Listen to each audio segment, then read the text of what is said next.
खिड़की तो हसन नवाज साहब के लिए लगवाई गई थी कि उनकी प्रॉपर्टी पकड़ी जाए, लेकिन वो बच गए वहां से और वो मलिक रियाज साहब को फंसा गए। मलिक रियाज की सबसे बड़ी स्ट्रेंथ क्या है? वो डरपोक है। हाजिर सर्विस मेजर जो हैं वो हाजिर सर्विस ब्रिगेडियरों के अहकामात मानना छोड़ दें। शामदीद, आप देख रहे हैं सिटिंग कमेटी ऑन नया दौर। मेरा नाम है वकास हबीब राना। आज बहुत खुशी की बात है, हमारे साथ एक बहुत बड़ी हस्ती मौजूद हैं। Hasan Iftikhar is back with us. Hasan, welcome back. Thank you Rana साहब, thank you so much. And of course Ali Warsi is with us as always. आज हम बहुत ही इंटरेस्टिंग टॉपिक्स पे बात करने जा रहे हैं। मैं आपको छोटा छोटा बता दूं तो मलिक रियाज पे बात होगी, रजब भट्ट पे बात होगी, और कसूर में एक इंसिडेंट हुआ है उस पर बात होगी, और मोहित पीरजादा ने एक चांद चढ़ाया है उस पर भी बात होगी। अली, सबसे पहले मलिक साहब थे वो। मलिक रियाज। हाँ जी यार, ये कमाल हो गया है। मतलब देखें, जो सोचा ना था, जिसके बारे में लोग डरते थे बात करते हुए, लोग कहते थे ये हो नहीं सकता, वो फाइलों को पहिए लगा देते हैं, वो हो गया, वो हो रहा है। It's happening in front of our eyes. और ये कौन लोग हैं अली? ये जो आर्मी चीफ हैं और ये जो हमारे वजीर आजम हैं, ये कौन लोग हैं? How are they able to pull it off? How are they doing this? यार, बाज दफा बंदा खिड़की में भी आता है, ठीक है ना। वो होता ही है कि लगाई किसी और के लिए होती है और उसके अंदर आप जाते हो क्योंकि आपने बड़े लोगों के साथ ज्यादतियां की होती हैं, बहुत लोगों के साथ ज्यादतियां की होती हैं।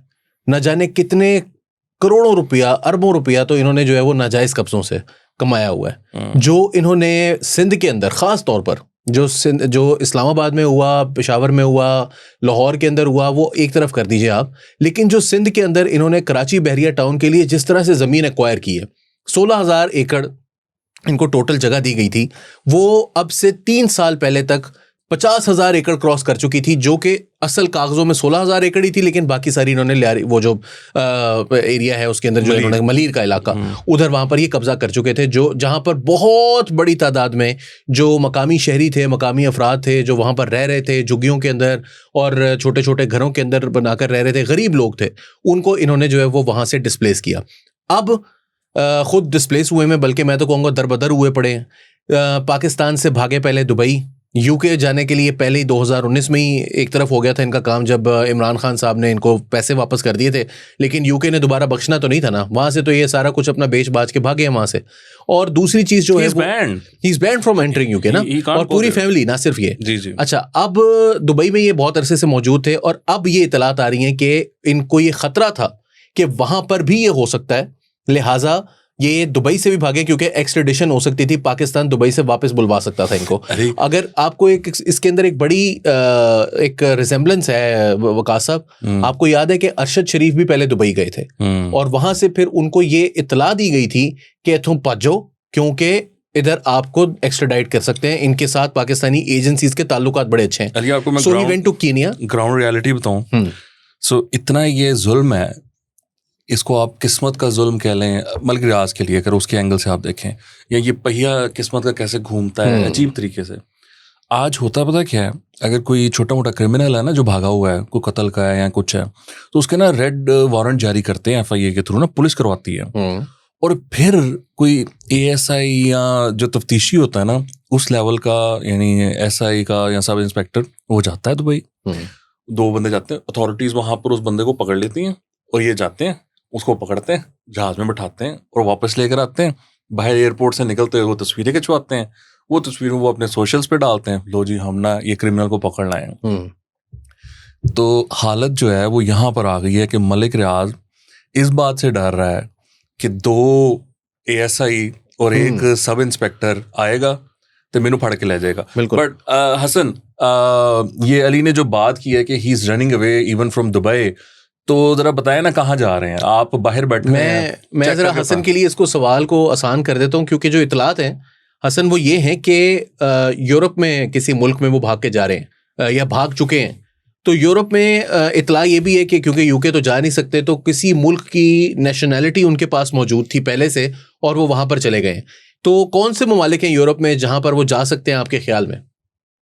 अली, जो है यूरोप के अंदर बहुत ज्यादा इजी है नेशनलिटी लेना। मलिक रियाज साहब जैसे आदमी के लिए, आपके पास पैसे हों तो आप कहीं भी ले सकते हैं। यूरोप में बहुत सारी गोल्डन वीजा स्कीम्स उनको कहते हैं, वो चल रही हैं। यूजुअली उनमें 3 लाख यूरो से लेकर 5 लाख यूरो तक की इन्वेस्टमेंट होती है। प्रॉपर्टी खरीद लें, 3 से 5 साल के अंदर आपको वहां की नेशनलिटी मिल जाती है। लेकिन अगर फौरी खरीदनी हो, फौरी चाहिए हो तो आज से कुछ साल पहले तक तो काफी मुल्क थे आप, लेकिन सिर्फ जो है माल्टा एक वाहिद रह गया है जहां पे ये है कि मेरा ख्याल है 8 लाख यूरो के करीब आपको उनको गवर्नमेंट को डोनेशन देना पड़ता है, 2-2.5 लाख यूरो के कागजों के पैसे होते हैं और 5-6 लाख यूरो के करीब की प्रॉपर्टी होती है, तो 1.6 के करीब करीब आपको नेशनैलिटी मिल जाती है। फिर उसके अलावा छोटे यूरोपियन मुल्क भी हैं जो इस तरह की हरकतें करते हैं, लेकिन मेजरली यही है। आज से कुछ अर्सा पहले साइप्रस भी करता था, लेकिन अब वो बंद हो गया। मलिक रियाज साहब के पास पैसे ही पैसे हैं। और आप दोनों ने जो बात की है ना, वो कोई एक्सट्रेडिशन ट्रीटी वाली पाकिस्तान और यूएई की बात, ये कि यूएई भी तो पाकिस्तान की तरह की एक बादशाहत है ना, वहां पे कोई ट्रीटी हो ना हो, अगर पाकिस्तानी हुकूमत को कोई बंदा चाहिए और उन्होंने फैसला कर लिया कि वो देना ही देना है, तो फिर कोई लॉ तो नहीं है। जहां ये किसी यूरोपियन मुल्क में जाने की कोशिश कर रहे हैं, वहां तो 10 टियर का अपील का प्रोसेस होगा कि ये अगर पकड़े भी जाएंगे, गिरफ्तार भी हो जाएंगे, तो ये किसी अदालत में चले जाएंगे कि हमें एक्स्ट्राडाइट न किया जाए। वहां तो बहुत ज्यादा हालात बुरे हैं, तो मलिक साहब वहां से निकल आएंगे। लेकिन बददुआ पता नहीं उनको लगी है या जो कुछ भी हुआ है, अली ने कहा खिड़की किसी और के लिए लगेगी, वो कहानी तो यही है ना कि वो खिड़की तो हसन नवाज साहब के लिए लगवाई गई थी कि उनकी प्रॉपर्टी पकड़ी जाए, लेकिन वो बच गए वहां से और वो मलिक रियाज साहब को फंसा गए। और उसके बाद फिर इसीलिए तो उन्होंने फिर काम भी साफ करा के दिया था कि फंसवाया भी आपने मुझे, तो अब निकलवा के मुझे आप दें। ये बात बड़ी जेन्युइन है, हम हमारे जहन से निकल गई थी कि वाकई हसन नवाज के लिए ये ट्रैप सेट किया गया था और अजीब ही मामला हुआ है। अभी भी देखिए ना, इमरान साहब के लिए, इमरान खान के लिए हुआ है ना ट्रैप, तो सेट तो मलिक रियाज उसके अंदर ही फंसा हुआ है। लेकिन अली मलिक रियाज ऐसा बंदा, आपको पता है मलिक रियाज की सबसे बड़ी स्ट्रेंथ क्या है? वो डरपोक है। That's his biggest strength. You know, I've seen him call people छोटे-छोटे इश्यूज पे, छोटे-छोटे लोगों को डायरेक्ट कॉल्स करता है। कोई इशू हो जाए ना, उसको डायरेक्ट कॉल करके और उसको कन्विंस करने की कोशिश करता है कि यार नहीं मैं नहीं किया, नहीं मैं तो ये गाली नहीं। सो मैंने ये देखा हुआ है उसको, तो उसकी स्ट्रेंथ ये है कि वो डरपोक है। वो एक जो आकड़ होती है ना, वो नहीं, आकड़ वाला बंदा जो है ना, ये गेट्स इनटू ट्रबल। लेकिन मुझे ये समझ नहीं आती कि उसने इमरान से, मतलब he got greedy in a sense कि उसको इमरान से इतना फायदा हुआ कि उसने कहा यार इन्हों सपोर्ट करो। अदरवाइज मतलब वो तो आपको पता है हर एक को सपोर्ट, चौधरियों को वो उसके ताल्लुकात इतने जबरदस्त, जरदारी साहब के उसके अच्छे ताल्लुकात, नून लीग के साथ उसके अच्छे ताल्लुकात, हर फौजी एस्टेब्लिशमेंट के साथ उसके अच्छे ताल्लुकात। ये इमरान के पीछे क्या हुआ यार? दो थ्योरीज हैं। एक तो पहली थ्योरी ये है कि एक तो आपको याद होगा 2022 का, वो हमारे दिमागों से निकल जाती है, महव हो जाती है चीज़ कि उस टाइम पे एस्टेब्लिशमेंट में कुछ इस तरह के एलिमेंट्स मौजूद थे जो फैज़ के लिए काम कर रहे थे और लोगों को ये लगता था कि वो काम कर रहे हैं मेन एस्टेब्लिशमेंट के लिए, लेकिन वो एक सेपरेट एस्टेब्लिशमेंट कायम हुई थी। ISI के अंदर से कोई सेल था जो वहाँ से निकले और फिर वो उन्होंने अपने अपने काम जारी रखे विदाउट लेटिंग एनीवन नो कि दे हैड लेफ्ट ISI। दूसरी थ्योरी ये है कि कुछ चीज़ें आपकी इतनी ज़्यादा डैमिंग होती हैं कि वो आप कहते हैं कि यार इस वक्त इसको बचाना ज़्यादा इंपॉर्टेंट है। उस डिटेल में हम नहीं जाते। पिछले 1-1.5 हफ्ते के अंदर वकास साहब, क्योंकि हमने जब लास्ट शो किया था उसके बाद से कुछ और भी चीज़ें हुई हैं। एक तो बड़ी जो चीज़ हुई है वो आपको पता है कि उनके जो सिक्योरिटी के इंचार्ज भी थे और वाइस एग्जीक्यूटिव थे कर्नल खलीलुर रहमान साहब, जो कि इस वक्त आप समझ लीजिए कि बैरियर टाउन को बुनियादी तौर पर वो रन कर रहे थे पाकिस्तान में, ऐसे ही है। उनकी गिरफ्तारी अमल में आई है और कहा यह जा रहा है कि उनका बेटा हाजिर सर्विस जो है मेजर है और उसको भी जो है वो उसके साथ भी कोई, अब ये कंफर्म नहीं है कि उसको साथ ले गए हैं या उसको छोड़ दिया है, नहीं उसको नहीं साथ, बट उसने रेजिस्ट तो किया है। और मैंने बड़ी अच्छी चीज देखी कि शहबाज गिल जो है वो कह रहे थे कि हाजिर सर्विस मेजर के साथ ऐसा किया जा रहा है, जो कि कह रहे थे कि हाजिर सर्विस मेजर जो है वो हाजिर सर्विस ब्रिगेडियरों के अहकामात मानना छोड़ दें। याद होगा आपको एयरवाई के ऊपर 20 मिनट को उनको अनइंटरप्टेड, फौज का हाजिर सर्विस मेजर्स नहीं, पूरी फौज को ऑफिसर्स जो निचले लेवल के ऑफिसर्स हैं वो अपने हायर ऑफिसर्स के अहकामात मानना छोड़ दें, से काम शुरू होता है। तो वो अब कर्नल खलीलुर रहमान की गिरफ्तारी जो है वो बहुत बड़ा सिग्नल है। आई थिंक मौलाना मलिक रियाज का वहां से भागना बिल्कुल समझ में आता है, क्योंकि कर्नल खलीलुर रहमान, हमने तो पिछले हफ्ते ये बात की थी कि 250 लोगों के करीब उनके खानदान के, ये कोई बात नहीं थी जब हमने बात की थी, हमने कहा था 250 लोगों की बात है और हमने बिकॉज वी आर जर्नलिस्ट, वाकई हम जर्नलिस्ट है और हमें बड़ी चीज़ों को हम देखते हैं। हमने कहा था यार 250 ना भी हो, 30-40 लोग ही अगर कर लिए तो वही नहीं संभाला जाएगा। आप ये देखेंगे वो 1-2 लोगों की अभी खबर आ रही है, ये ज़्यादा नहीं है, लेकिन उसी पर मलिक रियाज जो है ना, उन्होंने कहा निकलो, ये काम बहुत ख़राब हो गया। नहीं देखिए, मैं इससे तो थोड़ा सा इख्तलाफ करूंगा। मेरे ख्याल में ये 1-2 से, ये तो आप समझें कि लिटरली मलिक रियाज इन पाकिस्तान जो था बैरियर टाउन की हद तक, और कर्नल साहब के बारे में ये भी है कि मलिक रियाज साहब की जो भी डीलें शीलें थी ना, कर्नल साहब उसमें ना सिर्फ इन होते थे बल्कि वो मलिक रियाज के most trusted adviser in Pakistan. जी जी, he is the most trusted man in all his dealings, not just deals, in all his dealings, whether legal और इलीगल। उसके कर्नल साहब जो है वो नया दौर के अली वारसी थे ना, वो बैरियर टाउन के अली वारसी थे। That's actually a right way to put it. अच्छा, let's move on. एक और छोटे मलिक रियाज की हम बात करने जा रहे हैं। यार नहीं, मलिक रियाज साहब के अंदर मैं थोड़ा सा कुछ कहना चाह रहा था। आपने दो ऑप्शंस अली ने तो दे दी कि वो मलिक रियाज साहब क्यों खड़े हैं, आपने इश्क की तो बात ही नहीं की। ये भी तो हो सकता है कि मलिक रियाज साहब को सच में इमरान खान से इश्क हो गया हो। मैं तो यही कह रहा हूँ Hasan, I am saying that नहीं, सच्चा इश्क नहीं हुआ मलिक रियाज साहब को। क्या यार, बंदे को कभी भी हो सकता है जिंदगी में, उम्र के आखिरी हिस्से में, पहले हिस्से में कभी भी हो जाता है। पहला प्यार उनका और आखिरी मोहब्बत उनकी जो है ना वो जरदारी साहब ही। ओके, लेकिन ये जरदारी साहब के लिए तो मलिक साहब ने इतनी कुर्बानियां नहीं दी। अच्छा चले राणा साहब, क्या था अगला टॉपिक? सॉरी मैंने आपको दरमियान में टोक दिया, मैंने कहा असल इश्क की बात भी कर लें। I am bringing you to एक छोटा डॉन जिसको कहते हैं ना, छोटा मलिक रियाज, उसकी तरफ मैं आपको लेकर आ रहा हूँ और उनका नाम है रोल ड्रम मुईद पीरजादा। मुईद पीरजादा एक सहाफ़ी होते हैं जो ब्लू आइड रहे हैं, एस्टैब्लिशमेंट के बॉय थे, चॉकलेटी बॉय, और उन्होंने सहाफ़त की, उस सहाफ़त में उन्होंने बड़ा नाम कमाया। वैसे लगते ही हीरो थे, मतलब एस्टैब्लिशमेंट के सारे प्रोडक्ट्स के अंदर सबसे गुड लुकिंग तो वो थे ना। फुल किसी बैंक, प्राइवेट बैंक के सीईओ सीएफओ टाइप की उनकी लुक थी। हाँ, और उर्दू जिस तरह वो गोल मुंह कर करके बोलते होते हैं, ऐसे ऐसी गोल कार्रवाई ही डाली है। आपको मालूम है कि उनकी शोहरत की वजह यह है कि उन्होंने अपने डेथ बेड पे जो वाले साहब थे उनके अंगूठे लगाए थे किसी प्रॉपर्टी के कागजात पर, और अब एक बड़ी दो हैं। ये दूसरी कौन सी है? दूसरी दफा उन्होंने अपना अंगूठा दिखाया था पनामा का जजमेंट के बाद, तो वो यूं ऐसे दोनों अंगूठे वो दिखा रहे थे। तो वो बेसिकली उनके अंगूठों का मामला है ज्यादा। हाँ, बिल्कुल। Ali, I am just forgetting the name of the journalist जिन्होंने ये स्टोरी की है, फखर दुरानी ऑफ कोर्स। फखर ने इस पर स्टोरी की इन पर कि इन्होंने एक प्रॉपर्टी खरीदी है 30 करोड़ रुपए की, $1 मिलियन से कुछ ज़्यादा की, यूएस में, मैरीलैंड में। बड़ी प्यारी स्टेट है वहाँ पर, और वो बहुत प्यारी स्टेट, और हाँ, इट्स अ ब्यूटीफुल प्लेस।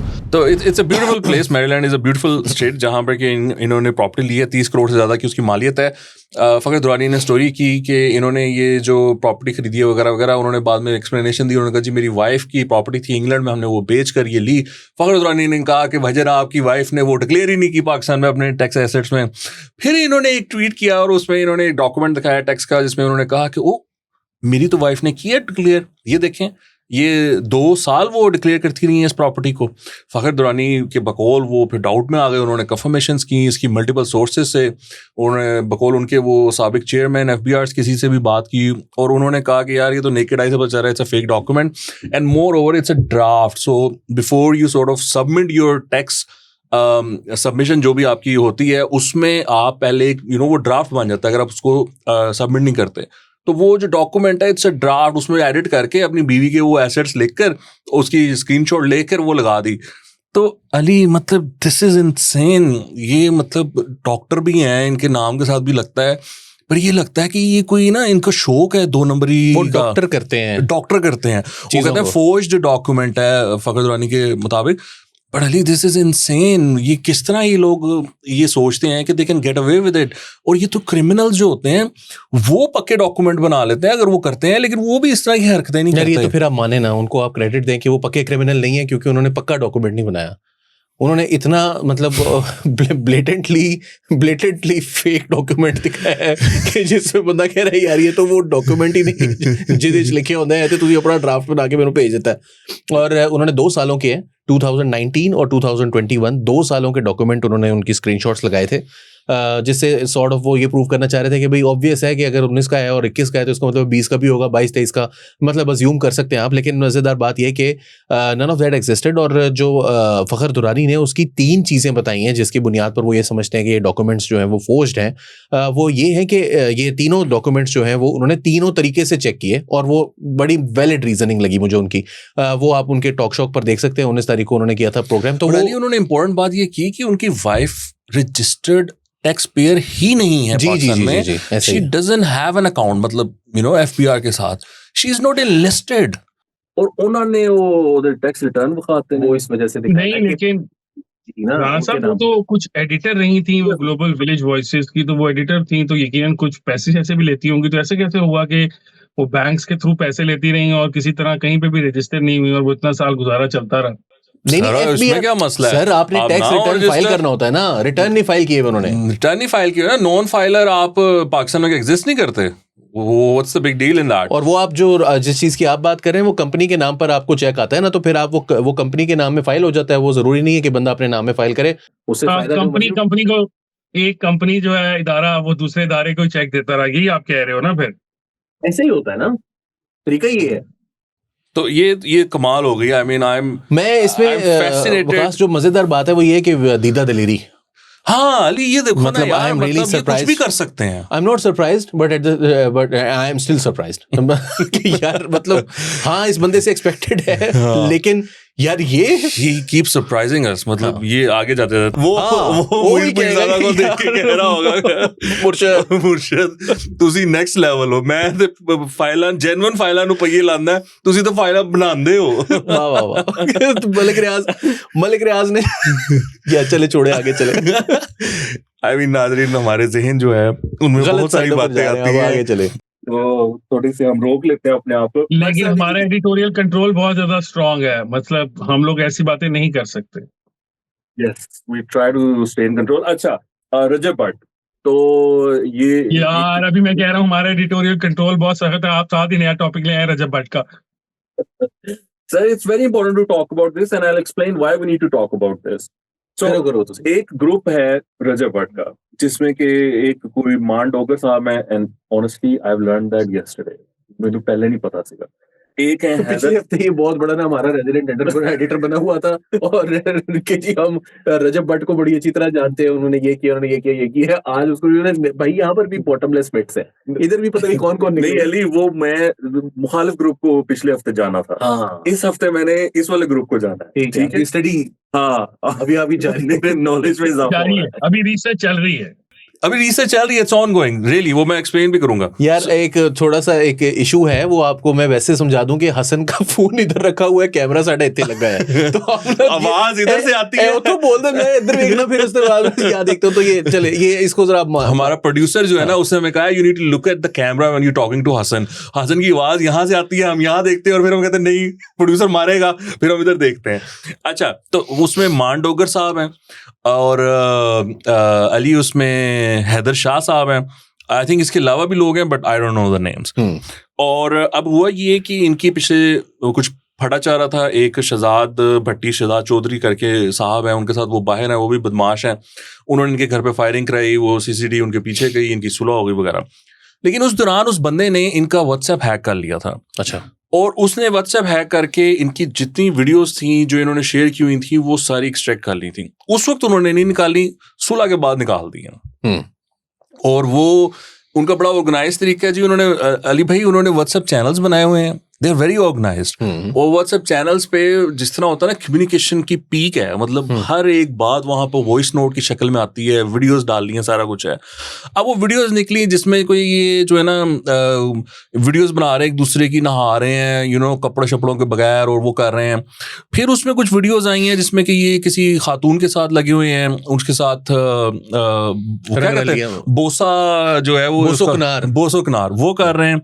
फिर कोई शराब की बोतलों के साथ इनकी बोसो कनार कर रहे हैं। बोसो कनार शराब की बोतलों के साथ नहीं है, नहीं सर, वो हमने दोशीज़ा का जिक्र किया है। और फिर वो उसमें कोई मुजरा शुजरा भी नोश फरमा रहे हैं, और इनके डांसेस की भी नोश फरमा रहे हैं, नोश की तरफ फरमा वो नोश ही फरमा रहे हैं। अच्छा, तो और इनके डांसेस की भी वीडियो, मतलब इंतहाई घटिया वीडियोस। और वो हैदर शाह साहब की भी कोई वीडियो है, वो सेल्फी बना रहे हैं। घटिया वीडियोस आप मतलब वीडियो क्वालिटी के हिसाब से कह रहे हैं, प्रोडक्शन क्वालिटी, या वैसे आप कह रहे हैं कि जैसे उनके वीलॉग्स के मुकाबले में उतने अच्छे inappropriate stuff, that is what he's saying. I don't know how to answer that, but I mean they are घटिया in all forms and shapes। ठीक है। अच्छा, और फिर वो उनकी भी वीडियो है, वो भी यू नो नंग धड़ंग बैठे हुए हैं और वो सारे मामला चाह रहे हैं। सो ये वो कंटेंट है। it was very difficult for me to go through some of the content, and I mean I couldn't go through all of the content, and I don't want to go through that. अच्छा, जिसमें बिल्कुल ही मामला अलिफ हो गया उधर, आप फिर जरा पीछे हो गए। गंदे लोग हैं, मतलब गंदी हरकतें कर रहे हैं, फजूल मतलब सारा सिलसिला है। कोई बात, इसकी जो इसमें जो चीज है ना, लोग मुआशरे को खुला छोड़ दें। हाँ, आप बताएं। नहीं, वो खुला छोड़ा हुआ है ना, उसी पे हम बात करने लगे हैं। अब लोग, एक मिनट, मैं ही पूछना चाहता हूँ कि ये जो वीडियोस हैं ये इन्होंने बनाई क्यों थी? ये लोग क्या मतलब इनके दिमाग काम नहीं करते? ये लोग इस तरह की वीडियोस बनाते ही क्यों हैं जो लीक हो जाती हैं? मैंने पहले भी बारहा ये बात पूछी है कि इतना ही शौक है तो पुराने जमाने का टेप रिकॉर्डर वाला कैमरा लें, उसमें टेप के ऊपर रिकॉर्ड अपने आप को जो भी नंग धड़ंगा आपने करना है करें, और वो संभाल के रखें। ये डिजिटल एरा वाले फोनों के अंदर रखने की क्या तुक बनती है? अगर इस तरह का कोई शौक रखता है कोई, तो मुझे इसका मतलब है समझाएं।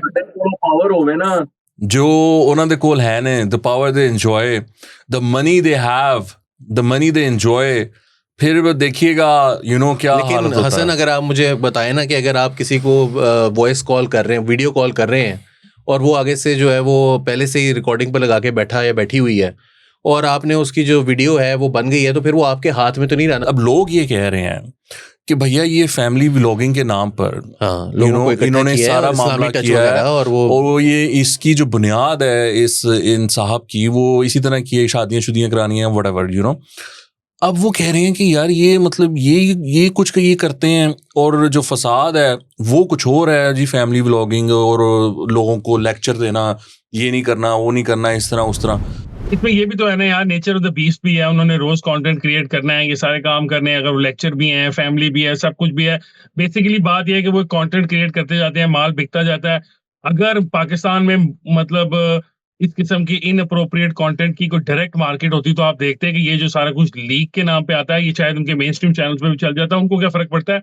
आप ये देखें इनमें, मतलब I am not saying this is a bad thing, but some of these people would have never seen this wealth any other way. जो मर्जी कर लेते वो ना, वो जिस तरह राणा साहब ने कहा कि वो एक्सेस टू पढ़ाई भी नहीं थी, एक्सेस टू फाइनेंस भी नहीं था, कुछ भी नहीं था, तो एकदम जो पैसा आना था वो बहुत ज्यादा तादाद में आया। तो शायद मेरा ख्याल है उसके लिए ये लोग मेन स्ट्रीम में भी चीजें डालते रहे। मैं तो ये कहता हूँ कि इसके अंदर ज्यादातर हमारे यहाँ जैसे लोग होते हैं जो जेलस हो रहे होते हैं, हमारे पास थोड़े पैसे हैं ना, इनके पास ज्यादा है, तो इसलिए हम इस तरह की बातें करते रहते हैं, वरना ये काम तो चलता ही रहता है। Okay, so Hasan we move on. Kasur में एक इंसिडेंट हुआ, एक वीडियो सामने आई जिसमें कि एक बच्ची और बच्चा गली में खेल रहे थे, बच्चा थोड़ा सा आगे जाता है, पीछे से एक साहब आते हैं और वो बच्ची के साथ नाजेबा हरकत करते हैं। सो मेरे में ना इतनी बर्दाश्त नहीं है कि मैं ना ये पूरी देख सकूं, लाइक इतना कि मैं देखता हूँ ना तो बस मेरी बर्दाश्त ना ख़त्म हो जाती है वहाँ पर। I can't go through with it, मतलब गज़ा के भी मामला था ना बच्चों के साथ, आई कांट वॉच इट, मेरे में नहीं है इतना ना। फिर मेरे अंदर होता है कि इसका मैं क्या करूँ, I have to do something about it, because वो मेरे कंट्रोल से बाहर हो जाता है। सो वो हुआ। अब हमने देखा है कि उन साहब के साथ एक बड़ा, मैं कहता हूँ I would call it poetic justice, बहुत अच्छा हुआ उनके साथ। अपेरेंटली उनको गिरफ्तारी के वक्त उनके शलवार में कोई वो लगी हुई थी गन, और उनकी वो गन चल गई, जिससे उनके जो उनका जो औज़ा है, क्या कहेंगे उनको, वो जो है मखसूस कहते हैं उसको। हाँ जी, हाँ जी, मखसूस अज़ा कहते हैं उसको टेलीविजन की उसमें तनासुल कहते हैं, नाजुक मखसूस अज़ा, नाजुक जो है वो, मखसूस अज़ा तो आंख भी होती है, वो जो है ना वो लगा गया है, to put it politely. And मेरे ख्याल में बहुत अच्छा हुआ। Ali, what would you say on this? बहुत अच्छा हुआ है। मैं तो वकास देखें, ये बहुत रैम्पेंट है, और this is not something that has come to the, मतलब हमारी नॉलेज जो कि पहले कभी हुआ नहीं। बस बात यह है कि अब सीसीटीवी कैमरास लग गए हैं, और सीसीटीवी कैमरास की वजह से जो है वो इस तरह की बातें जो है वो नज़र आ जाती हैं, वरना ये आज का वाक़या नहीं है। हम अपने बड़ों से सुनते हैं कि जब हम छोटे थे तो हम तो बाहर गली में खेलते थे और ये था वो था। बात यह है कि बहुत सिमिलर वाक़या, बिल्कुल ऑलमोस्ट आइडेंटिकल वाक़या मेरे साथ पेश आया। हम बहुत छोटे थे, हम गली में खेल रहे थे। I still remember I used to have a very small cycle. अब मुझे याद नहीं है कि वो कोई देसी सी साख्ता साइकिल थी, उसके बाद मैंने एक ली थी BMX। उन दोनों में से कोई एक साइकिल पर मैं बैठा हुआ था। तो हम शाम को जैसे बच्चे गली में साइकिल चला रहे होते हैं, तो मैं वहाँ पर जो है वो एक गली थी, उसमें कोई स्ट्रीट लाइट्स वगैरह नहीं थी, तो हम गुजर रहे थे उस गली से, अपने घर की तरफ आ रहे थे, तो सडनली जो है ना वो एक बंदा सामने से चलता हुआ आया एंड ही किस्ड मी, और उसने मेरे से कहा कि अबू ठीक है, अम्मी ठीक है, सलाम कहना, ये कह के, और वो चला गया। एंड आई वाज फ्लैबरकास्टेड कि ये क्या हुआ, ये कौन था, एंड व्हाई डिड ही किस मी ऑन द लिप्स, मुझे समझ नहीं आया। तो मैं एकदम से कंफ्यूजन में कि मैं जानता हूँ क्या इस बंदे को जो ये आया था, और ये मेरा कोई मामू है, कोई मेरा चाचा है, कौन है ये। तो मैंने अपने कज़न को कहा कि यार ये अजीब सा कुछ हुआ है मेरे साथ वाकया, और अभी पीछे गली में, तो एंड ही सेड कि वो दूसरी गली में मेरे साथ भी यही करके आया। तो मेरे लिए ट्रिगरिंग था ये वीडियो देखना, क्योंकि दिस इज़ नॉट समथिंग जो कि हमें पता नहीं है, लेकिन हमें ऐसा लगता था कि शायद हम उन मोहल्लों से और पुरानी जो गलियां थी और जो वो स्ट्रीट लाइट्स के बगैर वाले इलाके थे वहाँ से निकल आए हैं, but no one is safe. और बहुत अच्छा फैसला किया है जिसने भी ये स्टोरी बनाई है, अगर कि गोली थी उसके लगी हुई थी नेफे में और वो चल गई वहाँ से अपने आप ही, ऐसे ही इनके नेफों में गोली चला देनी चाहिए। बहुत अच्छा फैसला। और ये वाकया पहला नहीं है जो पंजाब के अंदर है, जहां पे इस किस्म का जो जस्टिस है वो किया कि आप उसे पुलिस मुकाबले का नाम दे दें, आप उसे स्ट्रीट जस्टिस दे दें। पिछले 1 साल के अंदर पंजाब के अंदर बहुत सारे ऐसे केसेस हैं जहां पर बच्चों के साथ जो जिनसी ज्यादती के केसेस थे, उनके जो मुल्जमान थे उनको विद इन 2-3 डेज इसी तरह के सिमिलर वाकयात, और वो तहरीर भी तकरीबन सिमिलर होती है। जब से हम रिपोर्टिंग कर रहे हैं तब से पढ़ रहे हैं कि पुलिस मुकाबले के अंदर एक ही तहरीर होती है कि उसके साथी उसको हमेशा छुड़ाने आते हैं, हमेशा साथियों की फायरिंग से वो मारा जाता है, उनका कोई साथी ना पकड़ा जाता है ना जख्मी होता है। और हम इस किस्म की बातें पूछते भी रहते हैं सहाफी कि यार ये कौन सा तरीकाकार है। But I think at some point, क्योंकि हमारा जस्टिस का जो निजाम है वो इस तरह का है ना कि ये अगर पकड़ के हम अंदर करा भी दें बंदा, तो उसको सजा मिलने में पता नहीं कितने साल लग जाएंगे, और फिर डिटेरेंस की बात भी है। तो वैसे ये स्लिपरी स्लोप है। मैं आप लोगों को ये बता रहा हूं कि इसके अंदर ये बहुत स्लिपरी स्लोप है कि आप पुलिस के इदारों को अगर ये इख्तियार दे रहे हैं कि वो मौके के ऊपर जस्टिस कर देते हैं, तो वो बहुत मामलात में उसको अब्यूज भी किया जाता है। तो आई होप कि अगर ये पंजाब हुकूमत की कोई पॉलिसी है जिसमें फौरन किया जा रहा है, तो उसके ऊपर चेक एंड बैलेंस रखने का भी कोई निजाम सोचा गया था कि ये कैसे होगा और क्या होगा। बाकी जहां तक अली ने जिस तरह बताया इस तरह बिल्कुल है। आप तकरीबन हम सब जो यहाँ पाकिस्तान में हैं, कुछ ना कुछ किसी ना किसी लेवल पे छोटी मोटी हमें भी इस बात की फीलिंग हुई होगी। और आप सोचें कि हम मर्द होके ये बातें कर रहे हैं, तो जो खवातीन इस माशरे में रहती हैं उनके साथ क्या होता होगा। हम तो शायद बड़े होके, शायद जवान होके शायद इस चुंगल से निकल आते हैं ना, 18-19 साल के लड़के को हाथ लगाते हुए कोई 10 दफा सोचता भी होगा, पर खवातीन के साथ ऐसा रेगुलर होता है। तो ये सोचने की बात है, सोसाइटी को मूव ऑन करना है, हमने भी मूव ऑन करना है। राणा साहब की अभी गुफ्तगू करता रहूं मैं फिर। नहीं, पहले तो Ali it's very brave of you to sort of share that, और ये इस तरह की बात आई अंडरस्टैंड कि it can be very triggering. और मुझे नहीं पता, मुझे कहीं से कोई अपने आप में कोई इस वक्त जो है वो बहादुरी नहीं महसूस हो रही, या मैं कोई ऐसी बात नहीं कर रहा जो मैं डरता हूँ शेयर करने से। आई फील कि ये जो मामलात हैं ये बहुत रैम्पेंट हैं, और अगर हम अपनी स्टोरीज शेयर करें उससे जो एक ही पर्पस सर्व हो सकता है, और वो ये है कि अगर कोई हमें देख रहा है तो उसको ये एहसास हो कि यार इस चीज़ पर we have to be careful. आप अपने बच्चों को उनको गुड टच बैड टच सिखाते रहें। अगर आप इसको नहीं सिखाएंगे ना तो कोई पता तो हमें भी चल गया, ठीक है ना, but it was probably too late. और अल्लाह का शुक्र है कि कोई ज्यादा बड़ा हादसा नहीं हुआ, ऑफ कोर्स, लेकिन बहुत सारे लोगों के साथ ज्यादा बड़े हादसे। जी बिल्कुल, कसूर का वाकया याद रखें। जी बिल्कुल, you remember what happened here in 2015-16? I know Zainab का वो मामला, ज़ैनब का वाकया, उससे पहले 300 बच्चों का वाकया, मुतअद्दिद ये रूटीन है, ये रूटीन है, and it's not just limited to Kasur, क्योंकि कसूर में वाकया सामने आ गया। मतलब ये मोहल्लों में, गली मोहल्लों में ना ये रूटीन बनी हुई है, और ये भी नहीं होता कि कोई बाहर से आगे करते हैं। बहुत से जो लोकली लोग होते हैं वही ये बहुत सी चीजें कर रहे होते हैं। देखिए, इसमें तो सबसे बड़ी साहिल की रिपोर्ट का जो रिपोर्ट है पब्लिकली अवेलेबल है, उसके अंदर उन्होंने बताया हुआ है कि बच्चों को जो अब्यूज होते हैं उनमें most of the times it's either immediate family या फर्स्ट कजिन्स। बिल्कुल ऐसे ही है, बिल्कुल ऐसे ही है जी। ऑन दैट नोट हम शो को ख़त्म करते हैं, इससे पहले कि दोनों हजरात जो हैं वो मेरा गला पकड़ लें। आपके देखने का बहुत शुक्रिया। कीप इन माइंड कि हम मंडेज़ और ट्यूसडे को नया दौर पर 10:30 बजे अवेलेबल होते हैं। आपके कमेंट्स हम पढ़ते रहते हैं और बहुत सारे इंकरेजिंग कमेंट्स होते हैं। Thank you so much for that. आपसे मुलाकात होगी कल। खुदा हाफिज़।